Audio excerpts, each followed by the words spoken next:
That was amazing, guys. Amazing, amazing bike. The comments have spoken. You guys have been very clear. You want a Harley video. You want to see this bike. If you're not into motorcycles, tough. The people have voted. The people have spoken. They want to see this bike. Check the previous Ferrari video. It's listed everywhere. So we're going to do a video on this sweet Harley. Let's get started.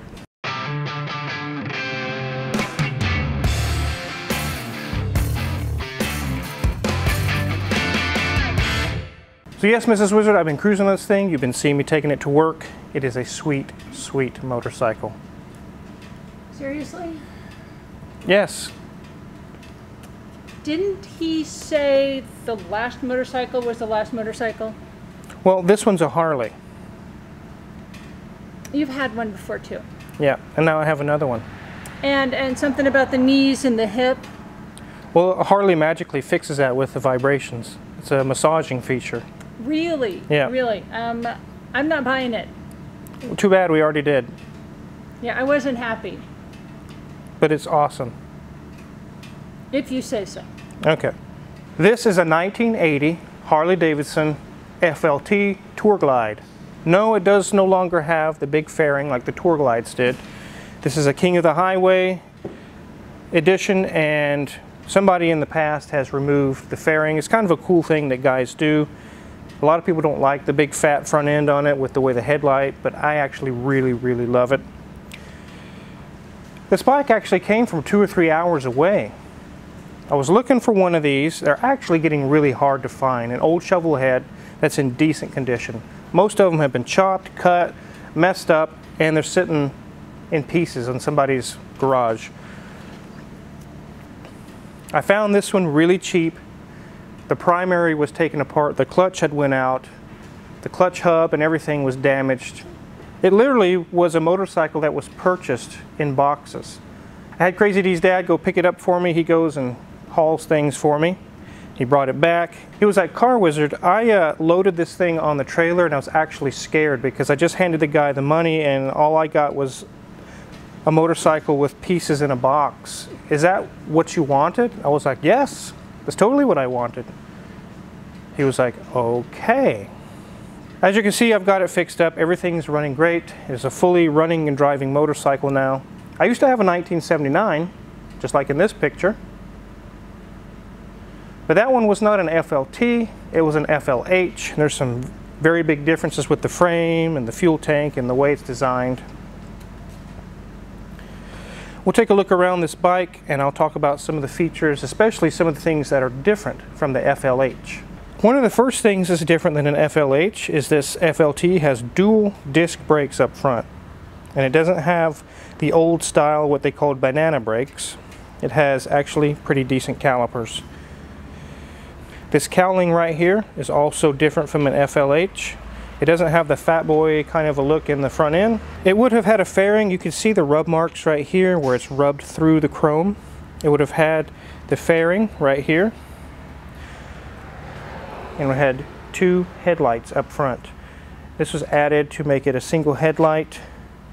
You can see where a windshield can mount here.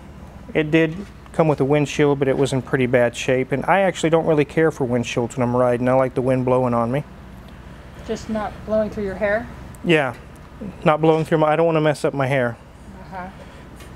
There's a crash bar here.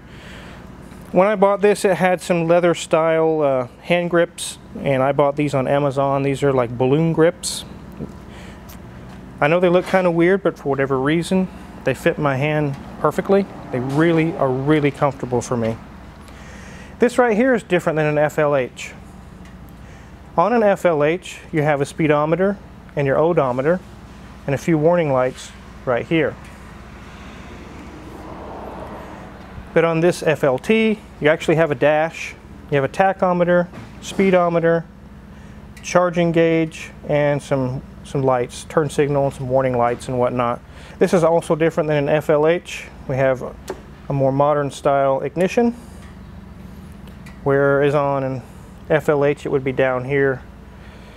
The switch would be right here, right where the Indian head is. That's something I added. I really like the Native American culture. I really, really enjoy it, so that's kind of what that symbolizes. On the FLH, you would have had two gas caps, one right here and another right here.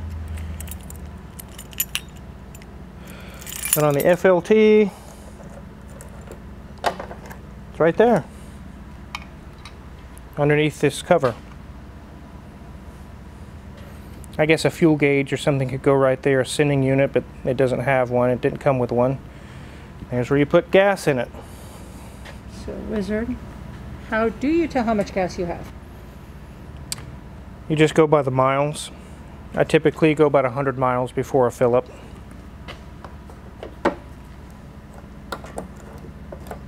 Down here, there's not a whole lot of difference from an FLH. It still has a primary, which I have converted. I put motor oil in it and sealed it off so it's not using the engine oil to lubricate the primary chain. And as you can see on the floor, it has the infamous main shaft leak from the transmission. That'll be something I'll be tackling this winter, but right now I'm enjoying the ride while it's warm out and not tearing down the thing all apart. Right there, this has the strange exhaust. This is true dual exhaust. It was only like 1 or 2 years only for the FLT. My FLH had what seemed like dual exhaust, but it actually was just 2 into 1 that kind of split back there. It worked, it did the job, but this is true duals. Neither pipe is connected to one another. These bags are also part of the FLT package. It's touring, that's why it's called FLT. And they do have some scrapes and bangs on them. To me, that's part of the character. I'm not going to get it repainted or strip it down or anything. I'm going to leave it like it is. It's made it all the way from 1980 till now, and I just figure I'll let it keep going. Has fishtail exhaust. It did come with some straight pipes, some drag pipes. I'm not a fan of drag pipes. They sound horrible to me. These have just small restrictions inside, just enough to make it not obnoxious, but it still sounds really, really good. I love the fishtail exhaust. Here's our oil tank on the FLH. It's also located here, but it's directly under the seat, and you can actually see the shape of the tank, and also the battery is located in this location. On the FLH, it's under your seat, but on the FLT, the battery is right here, right behind this square portion right here. This is not the 4-speed transmission that's on the FLHs. This is a 5-speed. Even though it is a 5-speed, it still does not have overdrive. What they did is change the final drive ratios to have a better highway range. First gear is actually kind of low. Here you can see on my points cover, it's more Native American motif. I really like it. Behind the air cleaner, you can see a modern CV carburetor. I know from experience on my 79 that I did this conversion, and it is night and day difference. It did have a Super E carburetor, which is the common upgrade on these. There was no good drivability. It was either tootling along or full throttle. And even at full throttle, it just dumped the gas in, and that's not really what I'm into. I'm not into straight drag racing. The CV carburetor instantly smoothed it out. It idles perfect. It's just so much better drivability. This is a newer air cleaner that I had Junior Mint modify to fit on here. It looks the part, it doesn't look too modern, and it was easy to bolt on. Here's our oil cooler. And this is a 1340 Shovelhead engine. I think they have 60 or 70 horsepower. They're not known for high horsepower, but they are known for the sound that they have. Right in here, you can see that the frame is not a small, round, pipe-style frame. It is actually square, like a backbone. It's almost like box tubing. A lot of guys that are into modifying old Harleys do not like these. They just don't like the frame on them. I'm not going to modify it. I like it the way it is, so I'm just going to leave it alone. Here's our brakes. Those are pretty much the same as an FLH. There's a lot of similarities, and then there's also very strong differences between the two. One thing that's missing on this bike is there was actually a little boot that would cover the drive chain. You can see it's open now. It's just an open O-ring chain. It's been upgraded years ago. And from what I understand, those were just very messy. They were very difficult to work with. If you had an issue with your drive chain or anything, you had to take all these boots off, and it was a pain.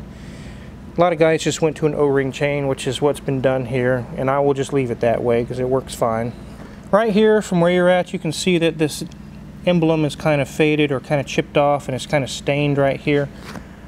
And I don't know why, but all of these old Harleys, even from the factory, the kickstand, when you would put it down and lean it on its kickstand, the angle was so great. I mean, it was like way too far over. So much so that if you filled up your tank and it was a hot day, it actually could bubble over or spill, or as you can see over the years, it has done that. My 79 FLH was the same way. It had issues right here with the tank being over full almost or filled to the top. You go to park it, you put it on the way leaning kickstand, and it just spills over. I've had Junior Mint take the kickstand off of this one just like I did on my 79 FLH, heat it up and bend it and put it back on. So now that it leans enough to where it can lean on the kickstand, but it's not such a great angle anymore. It looks proper. It looks like it should be. I don't know why they did that in the old days. They made them lean almost like they're falling over. It's kind of crazy. So that is a modification I have done, and I probably will always do if I have other older bikes like this. This clutch cable right here is brand new. When I got the bike, the original cable was snapped in half. And I'll come around and show you some things here on the primary drive. Behind this circle plate right here is actually the clutch. The guy had some Kevlar clutches or some kind of clutches, and I actually tried that on my FLH and I was not happy with it. It just didn't work good. The old style dry friction clutches from the old days, just the plain old clutches, are really the best for these setups. I did put a clutch tamer. It's like a little plastic ring. You can see in this picture here. And what that does is while your clutch is in at a stoplight, you don't have the clutch grabbing and trying to move the bike. It keeps everything nice and smooth. It was a problem with these on the older ones when the clutch hub gets a little loose. That keeps everything nice and tight. For those of you not into older Harleys or even just Harleys in general, there is two chains on these motorcycles. There's your chain that goes to the rear wheel. There's also a chain right here. Some people customize their bike and put an open primary, which is a belt, and all this stuff's out in the open spinning, and that just scares the crap out of me. I just know I'm going to put my foot into the thing and just rip my toe off, and I don't like it. I like this good old setup right here. I like it stock. But yeah, there's a chain that goes from the clutch to the engine. The way the engine's oriented, the transmission sits behind it. You have to get the power somehow to the transmission. You can't bolt the transmission to the engine because it'll hang way out off the side. So they have a chain in between the two, a double roller chain, and that is also a maintenance item through this cover right here. You can adjust the chain tension. I mentioned a minute ago that I modified this to have its own little oil system. It used to be, when this was brand new, it would send engine oil into the primary, and at the bottom it would suck it back up and put it back into the system. The problem with that is if your clutches are wearing, you get clutch abrasive material into the oil, now you suck that up into your main engine oil supply, and you're sending this abrasive clutch material through your system. And there is an oil filter on here, but it's just really, it's really not worth it to wear your engine out. So I sealed it off. I closed off those ports that do the engine oil, and what I do is I fill just a little bit of motor oil in the bottom, and it lubricates and keeps everything clean, and at the end of the season I'll change it, drain it out, and put fresh oil in it. One thing different on the FLT from the FLH also is the fact that the engine is rubber mounted. I can remember cruising on the highway in my FLH, and about 60, 55, 60, or especially if you're getting to 70, these mirrors will vibrate so much they could almost start spinning in circles. And you can feel it in your feet, especially as buzzings, because mainly they weren't really set up for 70-mile-an-hour cruising like this one is. This engine's rubber mounted, and all that vibration is mostly gone. It's not all the way gone, but it's mostly gone. I've actually grown to enjoy feeling a little bit of the vibration. I feel like I'm on a Harley, I guess. Just as you've seen a minute ago when I was on the road really getting on it. I love the sound of these Harleys, especially the Shovelheads. I know a lot of guys that buy a modern Harley, a newer Harley, and they will actually spend 5 or even 10 grand chasing this sound, this Shovelhead sound. One of the tool guys that comes around used to be a Harley tech, and he said he's seen guys buy brand new Harley, 2010, 2012, and he said it wouldn't even be on the road yet, and they'd have it back in the service area, pulling the pipes off, pulling this off, changing this, changing that, trying to chase the Shovelhead sound. I'm just a kind of a person that's of the mind, just get a Shovelhead. There's been a few times I'm cruising along and I really get on it and it just has that Harley sound, and I just close my eyes and it's just like, yes, America. I can actually see American flags waving in the wind. I get kind of teary-eyed, and it's just... Wizard, stop.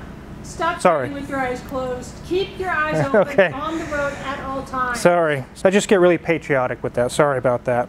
This is truly an American motorcycle. Unless the parts have been replaced because they're broken, everything on here is American. The bolts are American. The charging system's American. So I really like this bike.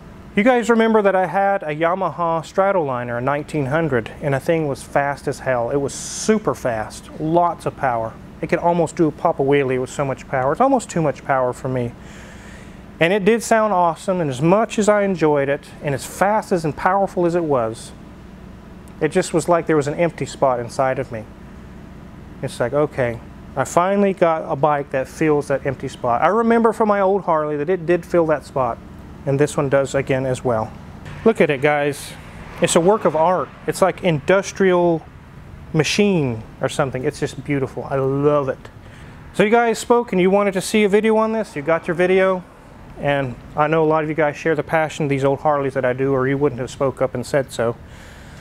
We've got lots of work to do in the shop, and I'll park this out of the way, take it home tonight. I've got work to do, guys. I've got lots of work to do.